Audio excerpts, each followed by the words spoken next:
안녕하세요. 국민 여러분, 새해 복 많이 받으십시오. 오늘은 제가 할 얘기들이 많이 있는데요. 제가 좀 할 말이 많은 거는 좀 안 좋은 소식이지만, 대신에 제가 말이 빠르니까 그렇게 오래 걸리지는 않을 겁니다. 전 투표 제도 관련해서 선관위에 대해서 한 말씀 먼저 드리고 시작하겠습니다. 선거는 민주주의의 핵심이고요. 공정한 선거 관리는 민주주의의 기둥이죠. 그리고 그것을 담당하는 선거관리위원회의 책무고요. 제가 오늘 드리고 싶죠 하는 말씀은 사전투표에서 사전투표 관리관이 법에 정해진 대로 진짜 날인을 해야 한다는 점입니다. 당연한 말씀인데 지금까지 지켜지지 않고 있어요. 지금 현재로는 공직선거법 158조 3항에는 사전투표 관리관이 투표용지에 사전투표 관리관 칸에 자신의 도장을 찍은 뒤에 선거인에게 교부한다고 규정되어 있습니다. 그런데 지금은 어떠냐면 사전투표의 경우에는 도장을 찍는 게 아니라 관인이 인쇄된, 그러니까 도장이 인쇄된 용지를 그냥 나눠주고 있습니다. 법 규정과는 다르지만 판례에서 그것도 가능하다라는 판례가 있기 때문에 그런 것을 근거로 하는 것인데요. 이 부분에 대해서 국민들께서 문제가 있다고 생각하시는 분들이 많습니다. 그건 저도 그렇습니다. 일반적으로 생각하시면 뭐 그럴 수도 있는 것이 아니냐라고 생각할 수도 있는데, 여러분, 사전투표가 아니라 투표 당일날하는 본투표 있지 않습니까? 본투표에서도 만약에 이러고 있다면 그럴 수도 있다고 할 수 있어요. 그런데 본투표에서는 정작 진짜 투표 관리관이 자기 도장을 찍어서 교부하고 있습니다. 그러니까 사전투표에서 본투표와 달리할 이유가 아무것도 없는 건데 말이죠. 이미 본투표장에서 그렇게 실시되고 있기 때문에 본투표처럼 사전투표도 하라는 겁니다. 그리고 그게 법에 그렇게 규정되어 있고요. 선관위 측에서는 이 부분에 대해서 안 한다고 하면서 인력과 시간이 많이 든다고 하는데요. 인력은 우리 정부와 지자체에서 충분히 제공할 용의가 있다고 이미 설명한 것으로 알고 있고요. 시간은 그렇게 따지면 본투표는 할 수 있는 거다. 본투표에서는 충분히 그러고 있지 않습니까? 저는 이 부분에 대해서 선관위가 고집 부릴 일이 전혀 아니라고 생각합니다. 오히려 본투표에서도 하고 있는 것을 똑같은 효력 있는 사전투표에서 하지 않겠다고 고집 부리는 것은 국민들께서 선관위에 공정한 선거 관리에 대한 의지를 의심하실 수도 있는 상황이라고 생각합니다. 절대 선관위가 그럴 것 같지는 않은데요. 절대 그런 의심의 소지조차 없어져야 한다고 생각합니다. 반드시 날인해야 한다고 생각합니다. 안 할 이유가 없습니다.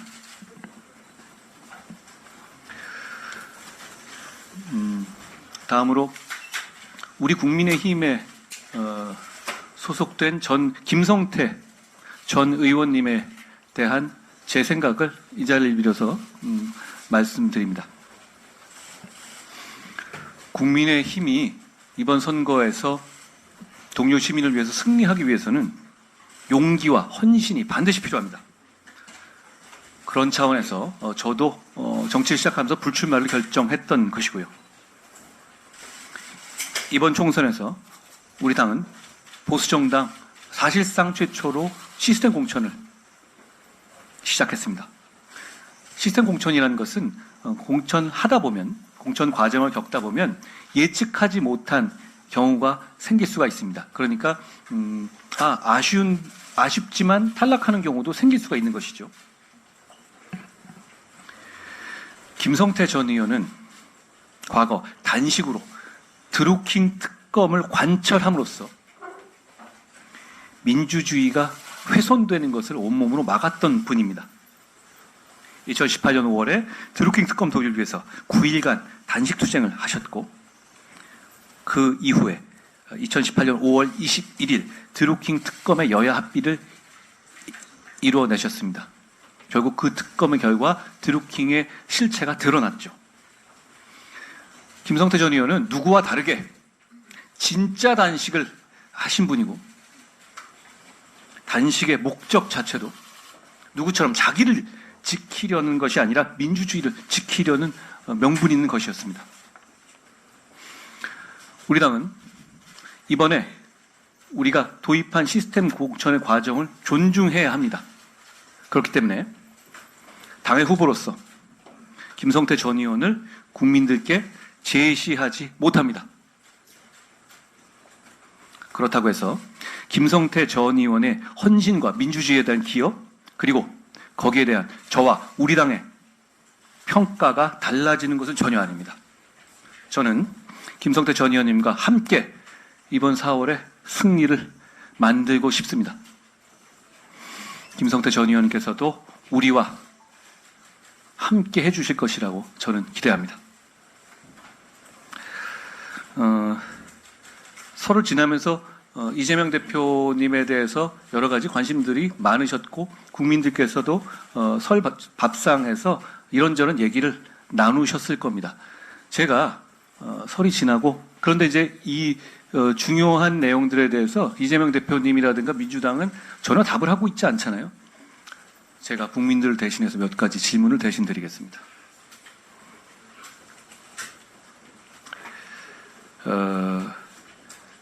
첫째는 이재명 대표께서 공금 법카로 1,000만 원어치 과일 사 먹은 게 사실인지,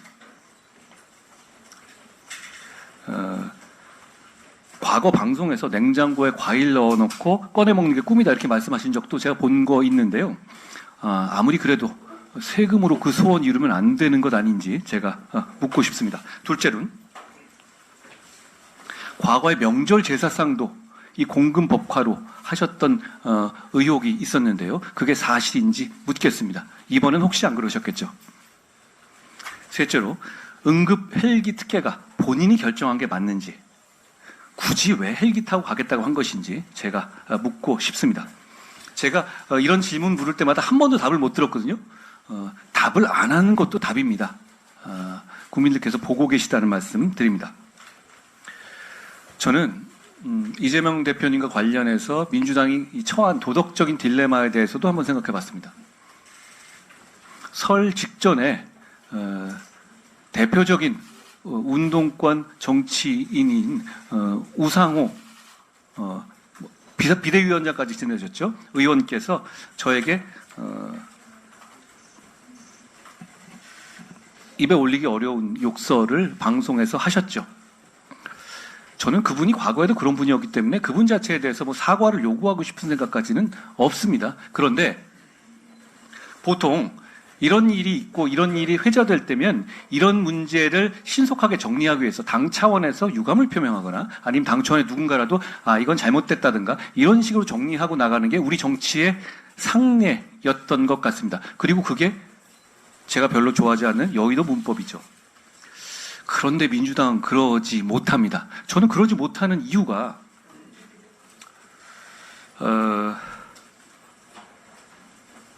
모든 것이 이재명 대표의 기준이 되다 보니까 이재명 대표께서 과거에 가족에게 했던 욕설의 수준보다 낮은 것들은 사과할 수도 비판할 수도 없는 딜레마에 처한다고 생각합니다. 저는 이게 우리나라 제1당의 큰 문제고, 그게 국민적으로도 이 가슴 아프고 유감스러운 일이라고 생각합니다. 결국 이재명 대표는 공천의 기준도 대단히 낮춰놨잖아요. 본인은 다 빠져나갈 수 있게. 그러다 보니까 공천의 기준도 대단히 문제가 되고, 도덕적 기준조차도 자신이 했던 모든 것이 민주당이라는 제1당, 전통 있는 제1당의 기준에 되는 것 같아서 대단히 안타깝다고 생각합니다.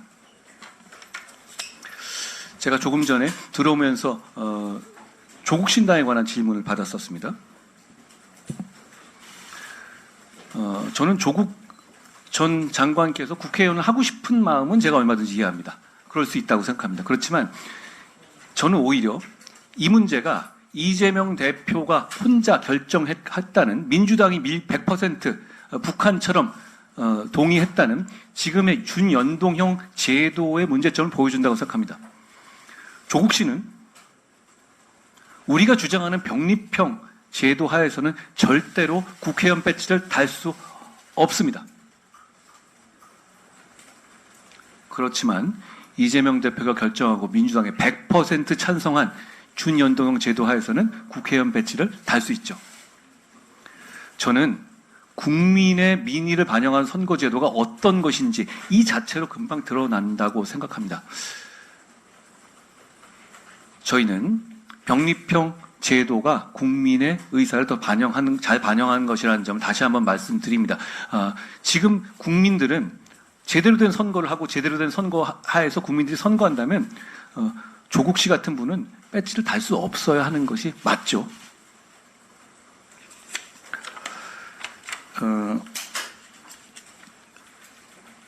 며칠 전에 가수 강원래 씨가 영화를 보러 갔다가 가족과 함께 영화를 보러 갔다가 극장에 들어가지 못하고 가족들만 영화를 보게 한 일이 있었습니다. 저는 대단히 이상한 일이라고 생각했거든요. 그 문제가 지금 있는 장애인들에 대한 극장의 출입이라든가 이런 관련한 규정에 있어서 약간의 이 해석상의 루프홀이, 그러니까 맹점이 있다는 있기 때문이라는 지적이 있었습니다. 그 점에 대해서 저희 국민의힘이 그 시행령의 개정을 포함해서 이 부분을 개선해서 상식적인 세상이 되도록 할 거라는 말씀을 드립니다. 이 부분에 대해서는 우리의 김혜지 의원께서 조금 이따 더 설명해 주시라고 생각합니다. 오늘 일부 언론에서 대학 등록금에 대한 파격적인 당정의 지원 방침에 대해서 보도가 있었습니다. 지난달 1월 14일 고2 당정협의 때 제가 정책위원장님과 함께 제시했던 내용인데요. 대학생들의 파격적인 학비 경감 방안을 당정이 지금 실효성 있게 논의 중이라는 말씀을 확인을 드립니다. 곧 이 의미 있는 방안에 대해서 말씀드리겠습니다.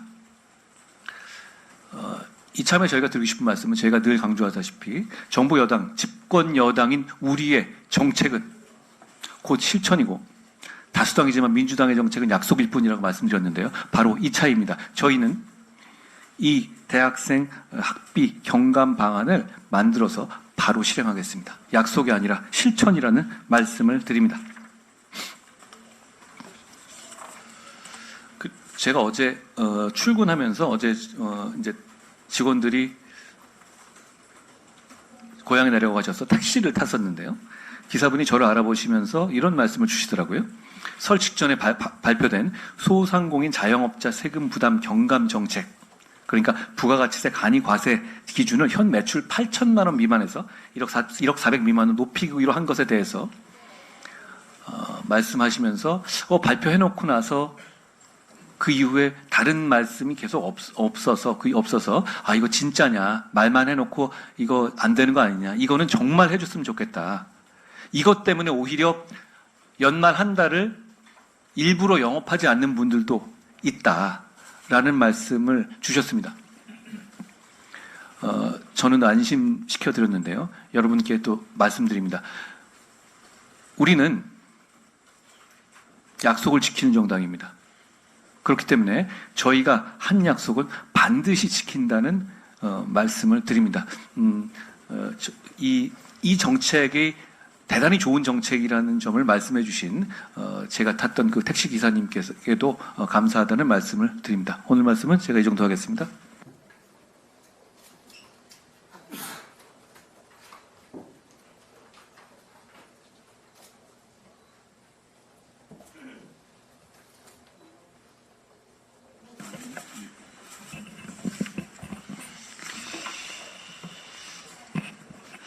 대한의사협회 산하 16개 시도 의사협회가 오늘 15일 의대 정원에 반대하는 골기대회를 열 예정이라고 합니다. 대한응급의학의사회 또한 비대위를 구성했다며 응급의료 현장을 떠나 집단 행동에 가세할 수 있음을 시사하고 있습니다.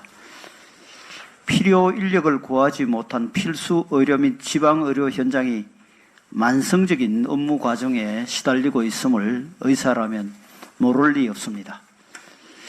의료 인력 부족으로 인해 환자가 사망하는 안타까운 일이 생겨 사회적 이슈로까지 떠오른 상황입니다. 의료 현장이 이런 상황이라면 의사단체에서 먼저 나서서 의대 정원 확대를 요구하는 것이 마땅하다고 생각합니다. 그런데도 불구하고 지금 의사단체들은 파업을 무기 삼아 번번이 정원 확대 논의를 무산시켜 왔습니다. 의대 정원 확대 반대가 의사 모두의 뜻은 아닐 것이라고 생각합니다. 지금 윤리를 저버리고 국민의 건강과 생명을 인질로 잡은 채 과격 집단 행동을 주장하는 일부 의사단체 집행부의 문제가 크다고 생각합니다. 의협 회장을 역임했던 한 인사는 정부는 의사들을 이길 수 없다. 재앙적 결과는 국민의 몫이라며 보는 눈을 의심케 하는 막말을 SNS에 게재하기도 했습니다. 문제를 정부와 의사단체와의 힘싸움으로 치부하는 단편적인 인식으로도 모자라 국민의 생명을 볼모로 잡겠다는 발언은 아무리 생각해도 의사라는 직업을 가진 분이 하실 말씀은 아닌 것 같습니다. 예로부터 의술은 인술이라는데 지금 집단 반발을 주도하는 분들에게 과연 의술은 무엇이라 생각하는지 묻고 싶습니다. 우리 국민의 90% 가까이 의대 정원 확대에 동의하고 있으며 정치권도 이 문제만큼은 여야의 생각이 다르지 않습니다. 잇따른 과격 발언이 실제로 집단 행동으로 옮겨진다면 국민들의 대대적인 실망과 질타가 쏟아질 것입니다. 전공의를 비롯한 일선 의사들께서는 부디 필수 의료와 지방 의료의 위기를 극복하기 위한 정부의 노력에 대해 대성적으로 대화하고 협력해 주시기 바랍니다. 총선이 다가옴에 따라 SNS와 포털 그리고 뉴스 댓글창이 뜨겁게 달아오르고 있습니다. 전 국민이 언제 어디서든 인터넷 접속이 가능한 오늘날 온라인을 통한 여론 형성은 민주주의의 필수 불가결한 작동 원리가 되었습니다. 그러나 인터넷을 통해 수시로 확산되는 루머와 혐오 조장 발언은 오늘날 민주주의를 위협하는 주범으로 꼽히기도 합니다. 따라서 정치권은 온라인에서 일어나는 정치 참여 행위가 성숙한 방향으로 나아갈 수 있도록 관심을 기울이고 지지층을 다독여 나갈 필요가 있습니다.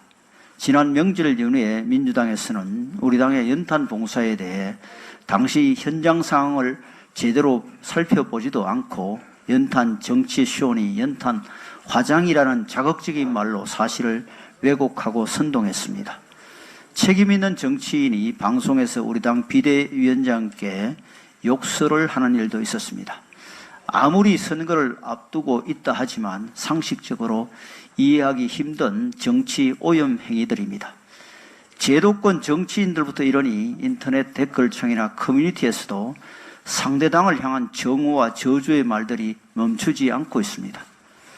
설날에 OTT를 통해 풀린 한 인기 드라마에 대해서는 부패한 재벌 회장이 수감복을 입고 등장한 장면을 두고 느닷없이 야당 대표를 풍자했다며 지지층에서 드라마 제작진에게 화살을 돌리는 일도 있었습니다. 민주당은 총선이 벌써부터 과장되고 왜곡된 혐오 주장들로 오염될 기미를 보이는 것에 대해 책임감을 느껴야 합니다. 선거가 다가올수록 마음이 급해지는 것은 이해하지만 국민의 마음을 얻는 길은 여론 조작이 아니라 국민께 힘이 되는 정책을 만들고 국민에 대해 진심을 보이는 데 있음을 명심하시기 바랍니다.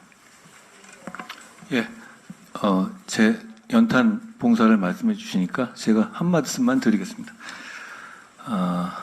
그런 식으로 트집 잡기에 나설 게 아니라 정치 개혁과 민생으로 경쟁하자는 말씀드립니다. 봉사로 경쟁하자는 말씀드립니다.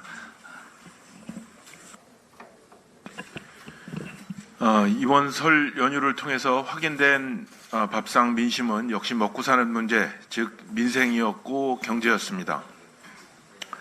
특히 고물가의 고금리가 겹치면서 힘들다, 어렵다는 말씀들을 많이 해주셨습니다. 경제를 살려달라, 민생을 잘 살펴달라는 목소리가 그 어느 때보다도 크게 들렸습니다. 정부 여당의 정책에 대한 평가도 있었습니다. 주택담보대출과 전세대출을 싼 이자로 갈아탈 수 있는 대안대출 프로그램이나 맞벌이 학부모의 자녀 돌봄과 사교육비 부담을 덜어드리기 위한 초등 늘봄학교 전국 확대에 대해서 좋은 점수를 주셨고, 재건축 규제 완화와 철도 지하화에 대한 높은 기대감도 보여주셨습니다. 동시에 부족하거나 우려스러운 부분에 대한 애정어린 지적도 해주셨습니다. 설 민심 깊이 새겨듣고 동료 시민들의 삶을 더욱 꼼꼼히 챙겨 나가겠습니다. 칭찬받은 정책에 대해서는 더욱 발전시켜 나가고, 미흡한 내용이나 부족한 부분은 개선하고 보완하면서 정책의 완결성을 높여 나가겠습니다. 총선이 2달도 채 남지 않았다고는 하지만 선거를 목전에 두었다고 해서 포퓰리즘이나 헛된 구호로 국민의 눈과 귀를 속이는 행위를 하지 않겠습니다. 오히려 동료 시민들의 더 나은 내일을 위해 내일의 희망을 품고 오늘의 행복을 누릴 수 있는 그런 대한민국을 만들기 위해 국정을 책임지는 집권 여당으로서 우리나라가 나아갈 길을 더 멀리 내다보고 지금 하지 않으면 안 되는 일, 반드시 해야 하는 일을 동료 시민들께 설명드리고 동료 시민들의 이해를 바탕으로 추진하겠습니다. 아울러 선거를 앞두고 당정 관계에서 당이 먼저 달려나가지 않겠습니다. 달성하기 어려운 목표를 당이 제시하고 정부에게 따라오라고 다그치지도 않겠습니다. 당과 정부가 2인 삼각이 되어 호흡을 맞춰 나가겠습니다. 다 함께, 그리고 더 멀리 내다보며 대한민국의 내일을 향해 달려나가겠습니다. 조금 전 비대위원장께서도 말씀을 하셨습니다만 국가장학금 지원을 중산층까지 확대하는 방안에 대해 한 말씀 덧붙이고자 합니다. 이번 대책은 앞서 말씀 주신 것처럼 지난달 고위당정 때 비대위원장께서 대학생들의 학비 부담이 크다고 문제 제기를 하시면서 획기적인 경감 대책을 내달라고 당부한 데서부터 출발했습니다. 이후 숭실대에서 열린 대학생들과의 현장 간담회를 통해 매우 활발하게 논의되기도 했습니다. 당 정책위에서도 완결성 높은 정책을 만들기 위해 면밀히 당정이 살피고 있습니다. 학생들이 학비 부담 없이 마음 편하게 공부할 수 있는 환경을 마련하는 게 무엇보다도 중요하다고 생각을 하고, 이와 함께 재정적으로도 지속 가능한지에 대해서도 세심하게 점검하고 있습니다. 조만간 동료 시민들이 바라는 정책을 내놓을 수 있도록 더욱 박차를 가하도록 하겠습니다. 이상입니다. 감사합니다. 김혜지 의원님.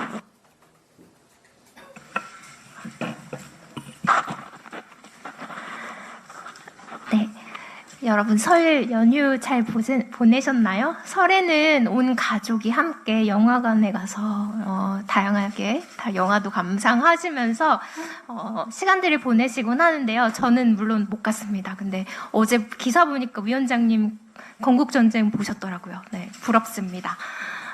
올해도 이제 영화 보신 분들이 굉장히 많았나 봐요. 제가 영화진흥위원회 자료를 보니까 설날 하루 동안만 33만 명이 넘는 관객이 영화관을 방문했다고 합니다. 아마 연휴 4일 동안 굉장히 많은 분들이 다양한 영화를 보셨을 것 같습니다. 그러나 같은 관객이어도 장애가 있는 관객들은 자신이 원하는 좌석에서 자신이 원하는 영화를 볼 수가 없는 상황을 늘 마주하고 있는 것이 현실입니다. 아까 그 가수이자 요즘에 화가로도 많이 활동하고 계시는 강원래님의 어떤 그 예를 들어주셨는데요. 물론 우리나라에서 노인, 장애인, 임산부 등의 편의법 시행령에 따르면 영화관에서는 관람석의 1% 이상을 장애인이 편리하게 이용할 수 있도록 구조와 위치를 고려해서 설치하여야 합니다. 이에 따라 우리나라 영화관에서는 시행령을 이행하고 있기는 하지만 몇 가지 한계가 있습니다. 먼저 대부분의 영화관에서는 개별 상영관이 아닌 전체 영화관의 1% 이상을 기준으로 삼고 있다 보니까 휠체어 좌석이 없는 상영관도 굉장히 많습니다. 또한 휠체어 좌석을 잘 갖춰놓은 상영관이라고 하더라도 정작 상영관 입구에 설치되어 있는 계단이나 높은 단차로 인해서 휠체어 접근이 불가능한 곳도 많습니다. 하지만 이 배려풀이 관련해서 뭐 멀리 갈 것도 없습니다. 그 이웃 나라인 일본의 사례를 보더라도 장애인의 문화 향유권 보장을 위한 법 규정을 이미 시행하고 있기도 합니다. 잘 아시다시피 시행령은 입법기관에 종사하는 저 같은 국회의원이 개정할 수 있는 것은 아닙니다. 하지만 저희는 정부 여당이지 않습니까? 그리고 또 시행령은 사실 이것을 시행령을 개정하는 데는 굉장히 오랜 시간이 걸립니다. 이제 그냥 개정하자 해서 하는 것이 아니라 그 이해 관계 당사자들의 의견도 듣고 논의 과정도 거치고 그리고 상황을 만드는 그 가이드라인도 만들어야 되고요.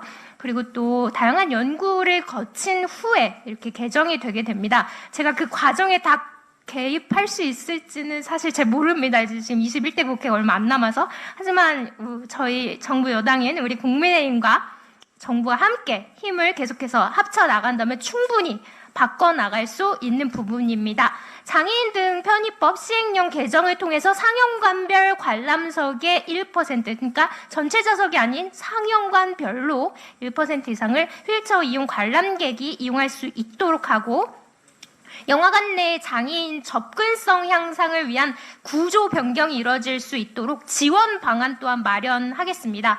아울러 영화 및 비디오 진흥에 관한 법률이 있습니다. 그것을 개정하겠습니다. 영화관에서 모든 장애인의 문화 향유권이 보장될 수 있도록 개정안을 마련하여 개정을 꾀하겠습니다. 이것 또한 21대 국회가 얼마 남지 않아서 어떻게 될지 모르겠습니다만 민주당의 협조를 부탁드립니다. 이것도 강행해 주시면 굉장히 고맙겠네요. 네, 더 이상 장애인 동료 시민들께서 턱 앞에서 좌절하지 않고 사랑하는 가족과 지인들과 함께 차별 없이 영화관에 갈 수 있는 사회를 만들기 위해서 저와 우리 국민의힘이 공유 환경 배려 프리를 강화해서 문화 격차 해소에 앞장서겠습니다. 그 길에 여러분도 함께 해주시기를 부탁드리겠습니다. 감사합니다. 예, 주말에 제가 김혜지 의원님하고 얘기를 나눴었는데요. 그러니까 요약하자면 상영관별로 1%라는 기준으로 우리가 시행령을 좀 더 구체화하는 것, 첫째. 두 번째는 그렇게 시설이 이 상영관별로 들어갈 수 있게 하는 것뿐만 아니라 접근하는 데 있어 편의도 보장해야 된다는 시행령을 구체화한다는 것. 이 두 가지가 일단 우리가 말한 첫 번째를 해결하는 문제는 되겠죠? 네, 그렇습니다. 그리고 또 하나 지금 영화관들이 굉장히 코로나 이후에 어려워졌기 영화관들이 코로나 이후에 OTT로 많이 관객들이 넘어가서 어렵습니다. 그래서 이 또한 지원 방안까지 마련해서 영비법의 개정안을 또 이렇게 마련하도록 하겠습니다. 예, 고맙습니다. 저희가 제가 사실은 시행령을 바꾸는 전문가 아닙니까? 제가 검수완박 시행령도 만들었는데요. 시행령을 바꾸는 것이 이렇게 명분 있고 합리적인 내용이라면 그렇게 힘들고 오래 걸리는 문제가 아닙니다. 저는 이 두 가지 김혜지 의원님께서 제시해 주는 해법은 많은 국민들께서 공감하시리라고 생각합니다. 저희가 정부와 함께 추진하도록 하겠습니다. 김영주 의원님. 예, 맑은 목소리 다음에 우중충한 목소리입니다. 홍익표 민주당 원내대표에서 어제 좋은 말씀을 많이 해주셨습니다. 몇몇 분들은 그리고 저희 당내에서도 본인들 민주화운동 세력을 소위 86 세력들을 독립운동가에 비유했다 하는데 저는 독립운동가에 비유하면 그것은 큰 모욕일 수 있어서 본인들 자기소개이다 이런 측면을 한번 말씀드리고 싶습니다. 먼저 홍 원내대표가 다음과 같이 말씀하셨습니다. 해방 이후에 이승만 정권에서 독립운동했던 사람들 맞습니다. 이분들 1945년 8월 15일 이후에 독립운동 시작하신 분들입니다. 민주화가 이루어진 이후에 민주화 운동 시작한 분들이 민주당 86 세력들입니다. 독립운동 했던 사람들이 제대로 된 교육을 받았겠어요? 뭐 한 게 없지 않습니까? 독립운동을 만주에서 했죠. 이것을 독립운동가 분들에게 했다는 말이라면 민주당은 시급히 당의 문을 내려야 할 것입니다. 지극히 우리나라 국가 존립에 위협되는 발언입니다. 이건 역시 자기소개 발언입니다. 다시 읽어보겠습니다. 사람들이 제대로 된 교육을 받았겠어요? 뭐 한 게 없지 않습니까? 정확히 민주당 86 세력들에 대한 발언입니다. 독립운동을 만주에서 했죠. 이분들 이거 제가 확실히 장담할 수 있습니다. 이분들 NHK 룸사롱 단란주점에서도 독립군가 부르고 광야에서 부르시는 분들입니다. 그래서 독립운동이 만주에서만 일어난 걸로 알고 계시는 분들이고 만주에서만 일어나야 되겠죠. 독립운동은. 만주 이외의 독립운동은 부정하시는 분들입니다. 회계사이니까 회계 문제 이야기하겠습니다. 조국 사태, 윤미향 사태 와중에 김근수 목사라는 분의 발언입니다. 독립군 회계장부에 문제 있다고 일본 군대를 편들면 되겠습니까? 독립군 회계장부에 문제가 있으면 횡령이 일어났으면 어떤 일이 벌어졌겠습니까? 일본군에 비유할 것이 아니라 일본군을 염두에 둘 것이 아니라 피 같은 독립군의 자금을 횡령하였다라면 어떻게 해야 되겠습니까? 여러분들의 판단에 맡기겠습니다. 마지막으로 작년 2월경에 윤미향 의원에 대한 1심 판단이 있었습니다. 그날 이후 저는 약 일주일간은 여러 민주당 의원들, 이재명 대표도 언급했던 것으로 알고 있는데 기억하는데 김경률은 빨리 윤미향에게 사과하라 이런 말씀을 하셨습니다. 그때 저 역시도 조금 충격적인 판결문이었습니다. 그 판결문 전반적으로 민주당 측의 주장이었습니다. 사실상 모든 부분에 대한 무죄 판단에 근거로 삼았던 판사의 판결문을 읽으면서 마무리 짓겠습니다. 다시 한번 말씀드리지만 판사님의 판단 기준이라고 적시한 내용입니다. 피고인 윤미향은 이와 같이 개인 계좌를 이용하여 정대협 활동과 관련한 모금 등을 하였다. 이 중 2978 계좌, 0784 계좌의 경우에는 수입 지출에 대하여 장부 회계 처리가 이루어지지 않았고 지출 과정에서 증빙 자료를 정리하지 않았다. 이로 인해 누가 얼마나 기부하였는지, 총 기부 금액은 얼마인지 등은 피고인 윤미향 이외에는 알 수 없는 상태가 되었고 피고인 윤미향이 각 모금의 목적에 따라 이체하거나 사용한 돈을 제외한 나머지 돈에 대해서는 어떤 명목으로 사용되었는지 정확히 알 수 없는 상태가 되었다. 7402 계좌의 경우에는 피고인 윤미향의 개인 돈과 섞여 사용되었고 이로 인해 공적 용도의 지출과 사적 용도의 지출을 구별할 수 없는 상태가 되었다. 이처럼 피고인 윤미향은 개인 계좌를 통해 정대협 활동 관련 자금을 관리하면서 어느 누구의 통제도 받지 않았고 오로지 자신만이 그 상유차를 정확히 알 수 없는 환경을 조성하였다. 이게 윤미향과 민주당 386 세력의 지난 50년, 60년, 70년 삶이었습니다. 마치겠습니다. 구자영 의원님. 네, 안녕하세요. 구자령입니다. 오늘은 두 가지 얘기를 해볼까 합니다. 첫 번째로는 총선에 대한 이야기입니다.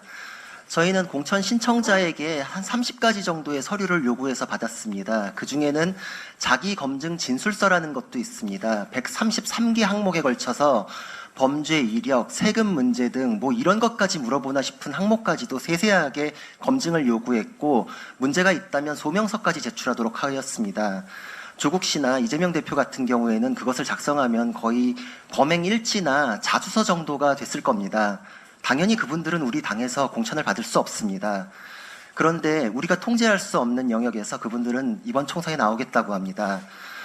저는 어디 내놔도 부끄럽지 않을 분들이 국회의원이 되는 것이라고 믿어왔는데 그 건전한 상식이 위협받고 있습니다. 어디에 내놔도 부끄러운 그분들이 기어코 국회의원이 되려고 합니다. 총선은 범죄자들이 면죄부를 얻는 수단이 아닙니다. 국회의원 배지가 수갑을 푸는 도구로 쓰여서는 안 됩니다. 동료 시민 여러분께서는 이번 선거의 성격을 규정하실 수 있습니다. 국민의 대표를 뽑는 선거인지 범죄자 방탄 채워주는 선거인지 이번에 잘 선택하신다면 앞으로 범죄자들이 재판에서 안 된다면 총선으로 나가자라는 엉뚱한 생각을 하지 못하게 될 것입니다. 그리고 두 번째로는 민생에 대한 이야기입니다. 설 직전 민생 투어에서 윤석열 대통령께서는 자영업자의 고충을 듣고 즉각적인 조치를 지시하셨습니다. 자영업자가 청소년이 위조 신분증으로 술, 담배를 사고 그걸 이용해서 협박을 하고 돈을 내놓지 않으면 자진 신고를 해서 영업 정지를 맞도록 한다라는 이야기를 했었을 때 왜 이것이 아직도 시정되지 않느냐라고 즉각적인 조치를 주문하셨고 관계 부처에서는 3시간 만에 이 부분을 고려해서 업주가 피해를 입지 않도록 하겠다라는 조치안을 내놨습니다. 저는 그 장면을 보고 마음이 뜨거워졌습니다.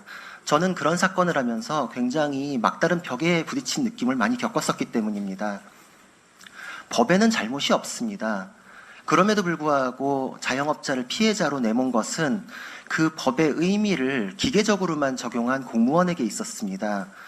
그 안에서 개별 구체적인 사안을 살피고 억울한 점이 없는지를 살펴서 재량을 발휘할 수 있었으나 그렇게 하지 않은 것은 내가 그거에 대해서 책임이 따를까봐 세세하게 들여다보면 나만 귀찮을까봐 그런 무사안위를 보신주의가 피해자를 양산해왔던 것입니다.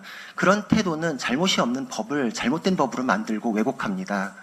이번 대통령의 조치는 법치주의를 바로 세우고 법의 의미를 더 명확하게 더 빛나게 만든 것입니다. 이런 조치는 헌법의 수호자로서의 책임을 다한 것이라고 생각합니다. 이런 조치는 관심과 애정에서 비롯됩니다. 우리 당에서도 설 연휴에 명절 인사 선물로 책정했던 예산을 연탄 봉사활동에 사용하였습니다. 관심과 애정에서 그간 해오던 일들을 기계적으로 하지 않고 다시 들여다보고 있습니다. 저희도 정부 여당으로서 대통령과 함께 민생에 대해서 관심과 애정을 쏟고 있습니다. 저희는 새로운 정치를 가지고 왔고 이 관심과 애정은 이번 총선에서 승리한 이후에는 당연한 기준으로 자리 잡을 것입니다. 저는 목련이 피는 그 계절을 설레는 마음으로 기대하겠습니다. 감사합니다. 장 의원님 고맙습니다. 아까 김경민 의원님, 아까 이재명 대표가 윤미향 1심, 2심에서는 뒤집혔죠, 이 내용이. 2심엔 대부분 유죄로 바뀌었잖아요. 무죄가 났던 1심 이후에 김경률 의원께 사과하라고 요구를 했었나요? 여러 분들이 했었습니다. 저는 그 마음을 충분히 이해합니다. 이재명 대표는 세금 공금 법화로 모든 걸 해결하셨던 분이잖아요. 그분 입장에서 생각해보면 윤미향 그 정도는 저는 일상적인 일이고 자기보다 약한 거잖아요. 저는 이해해드려야 한다는 생각이 들었습니다. 장서정 의원님. 네. 저는 그동안 저출생이나 일가 가정의 양립에 대한 언급을 많이 했는데요. 오늘은 저도 정치 문화에 대해서 좀 더 말씀드리려고 합니다. 제가 생각하는 정치인은 나의 환경이나 경험이 아닌 전혀 다른 환경과 경험을 고려해서 갈등을 해소하고 균형을 맞춰가며 결국엔 문제의 본질을 해결해내는 것, 그것이 정치인의 역할이라고 생각합니다. 그리고 이 과정에서 날카로운 논쟁을 건강하고 성숙하게 하는 것이 우리 국민들이 바라는 정치 문화일 거라고 생각합니다. 하지만 지금 대부분의 사람들은 정치 기사를 보면 그리고 거기에 따르는 논쟁들을 보면 불편함과 피로감을 느낍니다. 이 불편함과 피로감은 어디서 오는 것일지 곰곰이 생각해 보면 우리의 정치 문화의 수준에 대한 실망에서 비롯되는 것 같습니다. 저 역시 국민의힘이 기부한 연탄 봉사에 대해서 언급하려 합니다. 국민의힘은 얼마 전에 연탄 7만 1천 장을 기부했죠. 저는 그 행사를 통해서, 그 봉사를 통해서 실상을 알아보게 됐습니다. 과연 우리 주변에 연탄으로 난방을 지내는 세대가 얼마나 되는지. 약 15만 가구 이상이 연탄으로 겨울을 나고 있고 10만 가구가 겨울철 연탄비를 걱정하면서 추운 겨울을 지내고 있습니다. 국민의힘의 연탄 7만 1천 장은 한 달 100장이 필요한 한 가구에 700가구가 적어도 따뜻하게 보낼 수 있는, 적어도 한 달을 따뜻하게 보낼 수 있는 양입니다. 이렇게 아직 연탄을 필요로 하는 이웃이 많음에도 불구하고 나와 우리 주변의 주거 환경이 아파트라는 인식에 연탄 기부는 점차 줄어들고 있다고 합니다. 저는 이런 봉사 자체가 단순히 상투적인 행사가 아닌 이런 연탄으로 난방을 지내는 가구들에 대한 시각들 그리고 관점들을 다시 되돌아보게 하는 순작용도 한다고 생각합니다. 하지만 이 때가 마침 선거철이기 때문에 상투적인 행동으로 당연히 비춰질 수 있다고도 생각합니다. 실제로 정치인의 역할이 연탄으로 난방을 하는 주택을 개선하고 그런 정책을 마련하고 그것을 문제를 결국 해결해 나가는 것이 본질이라는 것을 우리는 알고 있기 때문입니다. 그래서 연탄을 나르는 행동만으로는 부족하다는 비판이나 아쉬움을 기꺼이 받아들일 수는 있죠. 하지만 정말 실망스러운 것은 이 본질과 무관한 얼굴에 묻은 연탄 자국 논쟁이었습니다. 저는 그리고 저를 포함한 대부분의 사람들은 이런 부분에서 이런 불필요한 에너지를 소비하는 논쟁에서 불편함과 피로감을 느낍니다. 적어도 선거를 앞둔 연탄 봉사를 비판한다면 현재 도시재생 정책이 어떻게 되고 있는지를 기반으로 해야 한다고 생각합니다. 신도시를 중심으로 한 현재 노후계획 도시특별법이 빠르게 진행된 것과 비교되게 이런 노후된 주택들은 그 노후가 심각함에도 수익성에 따라서 개발이 진행되지 않고 법령이 마련되지 않고 있는 이런 현실들, 이런 것들을 비판해야지 적어도 아이들 싸움 같은 이런 피로감은 느끼지 않을 것 같습니다. 얼굴을 보는 것이 아닌 문제 해결을 위한 어떤 대안을 내놓고 어떤 실천을 하는지 바라봐 주세요.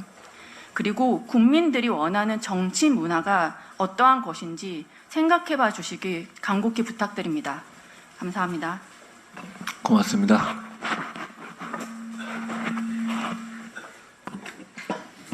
예, 안녕하세요. 비례의원 한지아입니다. 총선 공약을 지속적으로 우리 당이 내고 있습니다. 아마 지금까지 시스템 공천이 잘 없었던 것처럼 이렇게 총선 때 공약을 체계화해서 매주 몇 회씩 내는 경우가 없었던 것으로 알고 있습니다. 어제는 두 번째 노년기 총선 공약을 냈습니다. 이것 또한 방향성이 많이 예전과는 달랐습니다. 어르신을 복지와 배려의 대상을 넘어서 적극적인 생산과 소비, 그리고 우리 사회의 활기를 불어넣는 활기찬 노년기 정책을 제시했습니다. 또 우리가 중장년 노년층이 경쟁, 뺏고 빼앗기는 관계가 아니라 서로 상생할 수 있는 세대 상생의 노년기 공약을 또 내놨습니다. 마지막으로 국가가 무조건적으로 지원하는 그런 공약이 아닌 민, 관, 개인이 선순환을 통해서 지속 가능한 노년기 공약을 내놨습니다. 그래서 한번 자세히 봐주시길 부탁드리고 다시 한번 이번 총선의 승리는 정쟁이 아닌 정책으로 가기를 진심으로 기원합니다. 감사합니다. 네, 비대위원 방식입니다. 민주당 우상호 의원님께서 JTBC에 출연해 한동훈 위원장님에 대해 거친 욕설을 퍼부었습니다. 입으로는 광주 정신을 말하지만 5.18 전야자 때 룸사롱에서 접대부 불러놓고 술 마시다가 동료 여성 의원에게 욕을 퍼붓던 24년 전과 하나도 달라지지 않는 모습에 운동권을 꼭 청산해야겠다는 생각이 절실해졌습니다. 그런데 우리 국민의힘이 이 일을 해내려면 국민의 지지를 받아내야 하고 그러려면 운동권들이 물러난 자리에 무엇을 채울 것인가를 말씀드려야 합니다. 결국 민생 정책일 것입니다. 방금 구자룡 의원님께서 말씀하셨던 자영업자가 성인 사칭 청소년에게 속아 주류를 판매할 경우 법적 처분을 면제하는 시행령이 그런 정책이 될 수 있을 것입니다. 제가 이 정책을 다시 한번 말씀드리는 이유는 제 지인이 요식업을 하다가 이 일을 당하고 정말 우울증에 빠졌던 그런 경험이 있기 때문입니다. 그리고 이런 정책들을 계속해서 말씀드리고 또 기존의 공약을 완수해서 국민과의 약속을 지키는 모습도 보여드려야 할 것입니다. 특히 여성가족부 폐지 같은 기존의 공약이 있을 텐데요. 여성가족부 폐지가 여소야대 상황에서 야당의 반대에 부딪혀 이행되지 못했고 예산이 늘어났던 것은 저출산 및 다문화 가정 지원 예산 증가 때문이었음을 다시 한번 설명을 드리고 기존의 공약대로 여가부 폐지에 흔들림 없이 추진하는 모습을 보여드려야겠습니다. 이런 정책들과 국민에게 약속을 지키는 모습으로 586 운동권의 빈자리를 채우도록 하겠습니다. 감사합니다. 박은식 의원님 고맙습니다. 윤대 의원님. 우리 사회의 대다수의 청년들은 일자리가 부족하고 주거비는 상승하는 가운데 경제적 자립을 이뤄내야 하는 어려움에 직면해 있습니다. 다양한 사회 경제적 조건들의 어려움이 결혼과 출산 인식에도 부정적인 영향을 미치고 있어 결국 심각한 저출생 문제를 야기하고 있음은 모두가 인식하고 있는 현실입니다. 따라서 대한민국의 희망찬 미래를 위해서는 모든 청년들이 희망을 갖고 미래를 설계할 수 있도록 하는 것이 최우선 과제라고 생각합니다. 국민의힘이 청년들의 목소리가 반영된 살아있는 정책을 만드는데 힘을 집중하는 이유도 여기에 있습니다. 우리는 이번 정부가 표방하고 있는 희망, 공정, 참여의 청년 정책과 기조를 같이 하되 기회의 사각지대에 있는 청년들을 적극적으로 발굴하여 이들이 겪을 위험을 예방하는 제도 마련에 좀 더 역점을 두고자 합니다. 모든 청년들이 자립하는 가정을 촘촘히 지원하는 정책, 자립의 과정에서 직면하게 되는 어려움들을 충분히 예상하여 사전에 예방하는 정책을 만들어갈 수 있도록 청년 여러분들의 참여를 기다립니다. 당사자들의 목소리가 담긴 청년 정책을 함께 만들어가고 싶습니다. 국민의힘은 대한민국의 청년들과 한 약속을 반드시 지키겠습니다. 이상입니다. 고맙습니다. 다른 참여자분들께서 혹시 명절도 지났는데 하실 말씀 있으시면 하셔도 되는데요. 비공개로 전환할까요? 고맙습니다.